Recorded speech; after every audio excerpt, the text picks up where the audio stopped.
This is what I'm doing right now to get better, faster, and back in the gym. Spoiler alert, I'm already back in the gym, so it's working. I don't know if you caught the video that I made about different athletic training injuries I'd sustained while preparing for powerlifting, a 9K, and a Deca Strong competition, but I ended with discussing a hamstring pull I just gotten during a deadlift in a powerlifting competition. Well, turns out I actually tore it. Here's why it's a good thing. But first, my name is Dr. Alex Watson, and I get people ready. By that I mean I get them ready for cancer therapies, surgeries, and different sort of performance-based activities like fitness challenges and those sorts of things. So, the backstory. As you can see in this video here, a little replay, I was doing a deadlift and felt 3 pops in the back of my thigh, immediately felt some pain, weakness, and I walked off the stage. I recalled a recent injury a few months ago that felt nearly identical in the other leg. Fortunately, that one got better in about a week. So I figured maybe I just pulled it again, didn't sleep well the night before. That tends to be what causes it for me. So I did my usual thing. No ice, didn't really rest it much, proceeded along as I would to make sure I rehab something appropriately, prevent any sort of, improper healing of that muscle or tendon, and moved on with my day. I was looking for some of the telltale signs of a tear. So we'll go through it in a second, but the one I'm looking for visually is bruising. If you get bruising that comes on not immediately, but a little delayed, that is fairly specific for a tear because the immediate bruising would be an actual vascular injury. So you somehow tore a blood vessel or something. Whereas a delay is going to be a tear within the muscle or tendon that gradually kind of pulls down at the bottom of the leg. About a week later, I found this bruising. At that point, I felt a little bit vindicated in terms of, all right, so it was a good reason to quit that powerlifting competition since I had been missing a muscle at that point. So here's what I'm doing right now to get better faster.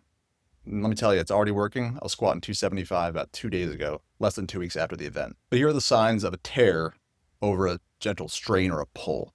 So in this case, number 1, you're looking for a functional deficit. For me, I noticed this about 4 days in when I tried to go for a run and my leg literally wouldn't go the right direction that I wanted it to. It wasn't necessarily painful. I just couldn't coordinate the normal, gait and stride that I have when I'm running, even with a deliberately shorter stride length, just to make sure I'm not putting too much tension on that hamstring. That was quite a sign for me then. This next one, very specific and kind of hard to miss. And that's going to be a palpable defect. And by defect, I mean that there's actually something wrong with the integrity of the muscle, kind of inherent to this whole thing. So if you can feel either a lump or a gap or any sort of asymmetry between the limbs, as long as it's kind of superficial, also a dead giveaway. The most common thing we learned about in my residency training for physical medicine rehab is going to be those bicep tears that create that kind of Popeye looking arm.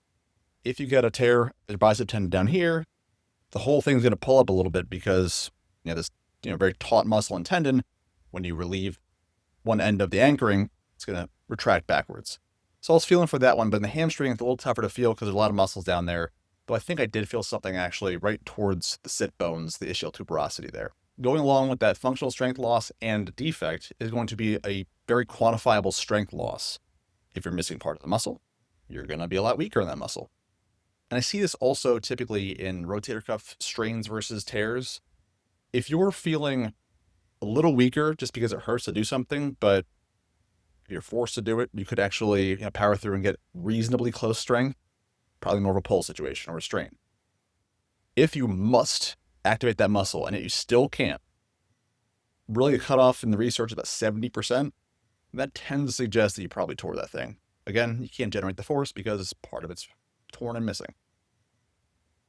Now, as promised, real quickly, this is what I'm doing right now to get better, faster, and back in the gym. Spoiler alert, I'm already back in the gym. So it's work. Number 1, fix whatever the heck you did that probably led you to get there in the first place. For me, better sleep. I had my nutrition dialed in. I had my supplements dialed in, which aren't mandatory by any means in most cases. But the one thing is between work and training and family and all that stuff, and mowing the lawn this morning at 5 a.m, been a little bit short on the sleep side. And that is, again, like I said earlier, likely why I tore the thing in the first place. As far as the rest of these different factors, I break them into 3 different categories to make it easy to remember. Number 1, your more common supplements, the ones that are better studied, FDA approved, all that fun stuff. And these are going to be things like whey protein, always a good idea. You need protein to heal muscles. Collagen supplementation. Collagen is one of those things that you don't think about until all of a sudden you realize how much it goes into every single part of the body, tendon, skin, all that fun stuff. And in whey, we don't get a lot of the collagen amino acids. Things like proline, glycine, and some of the other derivatives of those aren't represented well in most protein supplements, so you need a dedicated collagen supplement. For those, I don't go with the bone-based ones, you go with the hide-based ones. That's going to be lower in heavy metals typically. Because your body uses vitamin C to help cross-link those collagen fibers as it's being kind of built up here, just take it with some vitamin C about an hour before training and an hour afterwards, just to belt and suspenders that one. Ideally, if you're training tendon or something like that, you can really have very short bursts of training therapy. So an isometric session of about 5 or 10 minutes in the morning, in the evening, it's really all you need for that stimulus to help those structural components start to lay down new fibers and recover faster. However, with a muscle tear, things are a little bit different because there's much more to that picture in terms of the injury.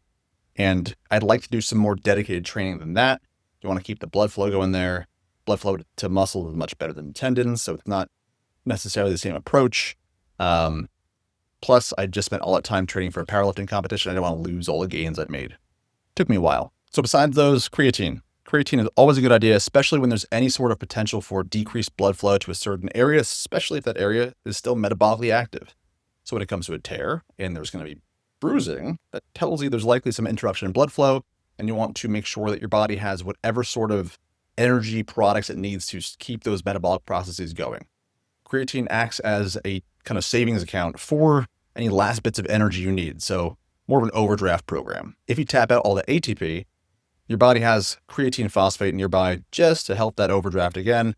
And once you're done with that, you can replenish those stores afterwards when you're done training. Besides those, there's only a few other well-studied supplements that may have actual defined benefit here. That's going to be things like vitamin D if you're deficient. Omega-3 fatty acids. You don't want to take those right after a session because you're going to decrease inflammation. If you spread it out from training, it can have a lot of benefits in terms of general anti-inflammatory effects, but not enough to blunt your recovery, as well as migration of those satellite cells. So satellite cells are what are in your muscle fibers that help to, kind of coordinate all the different protein production, those sorts of things. So by having those available, by having those moving to where it needs to be done, you have the chance to recover all these different injuries faster because you have the machinery up and running to produce those proteins to feed back into those muscle fibers. As far as other lesser well-known or less studied different treatment options here, this is when peptide therapies and different hormonal analogs might come into play. So one that's recently come on my radar, testosterone. And what this is this binds to the estrogen beta receptors in muscles.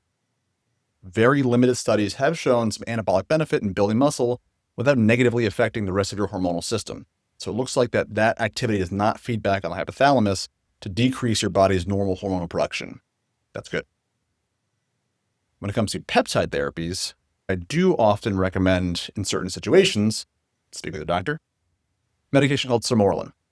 There was some concern about this one because it raises growth hormone levels. When you raise growth hormone levels, you worry about things that growth hormone might do in excess. Blood sugar issues, cancer growth stimulation, all that kind of stuff. In the research, we don't tend to see that actually. Instead, what we see is improvements in muscle mass, recovery, and sleep quality, particularly deep sleep. And that's really important for injury recovery. Along the same lines, different treatments that we have available to us are going to be things like PRP and different biologic therapies. Again, the research there is not fully clarified and defined in perfect protocols for this one, but talk to the right person. They may have kind of their way of doing it and some evidence to prove that it's effective.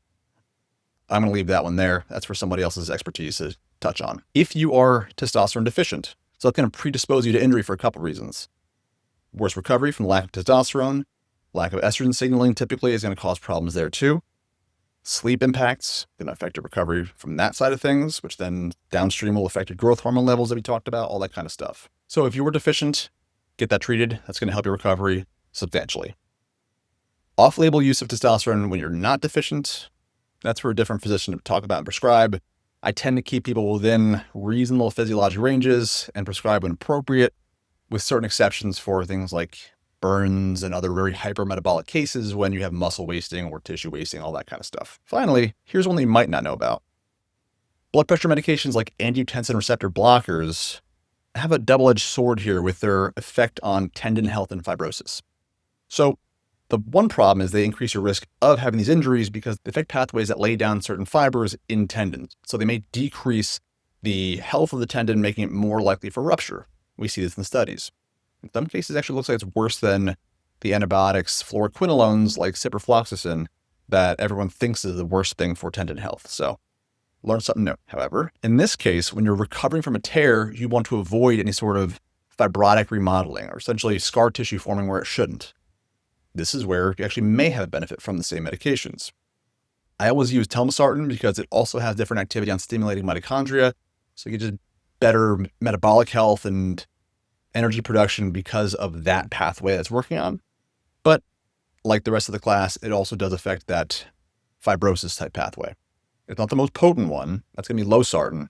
But in this case, we probably want to find a healthy balance here. So those are all the things that I'm doing right now to heal my tendon health. And here's how well it's going. Less than 2 weeks out, squatting 275. Yesterday I was deadlifting about 185. I can go running again for a couple miles a day. Certainly not perfect. Certainly still painful. But we're getting there. A lot faster than I thought I'd be for a muscle tear. So thanks for watching.